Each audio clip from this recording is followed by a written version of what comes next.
যারা কোমর ব্যথায় আমার চেয়েও বিশেষজ্ঞ পারদর্শী, যারা অনেক রিনাউন্ড, তারা বলছে, আমি যে কারণের কথা বললাম, তারা বলছে ৭০ থেকে ৮০ ভাগ লোক এই কারণেই ভোগে। আচ্ছা, ৪ ভাগ লোক ভোগে হলো ডিস্ক প্রবলেম। সে এখানে আমি একটু বলে যাই আপনাকে, কোমর ব্যথা মানেই ডিস্ক প্রবলেম নয়। Disc problem is a disc problem.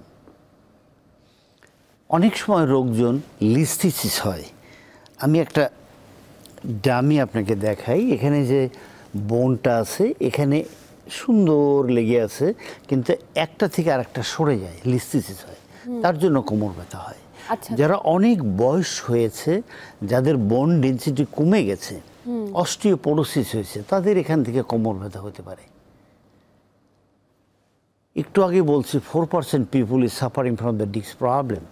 এই যে দেখেন ডিস্ক বের হয়েছে, ডিস্ক প্রবলেমের জন্য হয়। এখানে আর একটু বলি, এই ডিস্ক প্রবলেম যখনই হবে, বের হবে, এখানে ফ্যাসেট জয়েন্ট আছে, এই যে পিছনের দিকে ফ্যাসেট জয়েন্ট। অ্যাকচুয়ালি ভার্টিব্রাতে আমরা বলি আর্টিকুলার ট্রায়েড, মানে 3টা জয়েন্ট থাকে, ইন্ট্রাভার্টিব্রা, বোথ ফ্যাসেট জয়েন্ট। তখন এই ফ্যাসেট জয়েন্টের উপরে চাপ পড়ে,